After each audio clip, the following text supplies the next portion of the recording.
आज चाहिँ नागपञ्चमी र सोमबार चाहिँ एकै दिन परेको थियो नि त। अनि हामीले चाहिँ यसरी मनायौँ। हे गाइस, स्वागत छ तपाईँहरूले आजको मेरो छोटो मिठो मिनी ब्लगमा। म चाहिँ पवित्र। सुरुमा चाहिँ मैले नुहाइदिएर चाहिँ आफ्नो पूजापाठ गरेँ। त्यसपछि म भान्सामा छिरेँ। आज चाहिँ नागपञ्चमी परेको हुनाले चाहिँ मलाई खिर र पुरी चाहिँ बनाउनु पर्ने थियो चढाउनको लागि। यता पापाले नागको पूजा गर्दै हुन्छ अनि मम्मीले चाहिँ भान्सामा मलाई चाहिँ सहयोग गर्दै हुनुहुन्छ आलु काटेर। त्यसपछि मैले पुरीको लागि चाहिँ आलुको सब्जी बनाइदिएँ। यो चाहिँ चढाउनको लागि होइन, खिर पुरी मात्र चढाउनु थियो, यो चाहिँ खानको लागि। अनि त्यसपछि सरसफाइ गरेँ मैले किचनमा चाहिँ एकदमै मतलब फैलाउँछु क्या। त्यसपछि यता कान्छोले चाहिँ पुरी छानिदिनु भयो।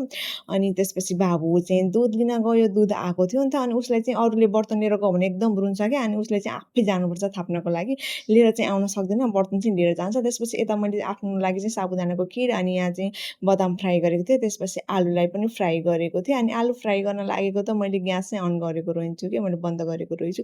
पछि मतलब ग्यासको मतलब फ्लेम के अरे स्लो गर्छु भन्दा बल्ल थाहा पाएँ। त्यसपछि मेरो साबुदाना पनि रेडी भएको थियो अनि मैले लिन गएँ बर्तन।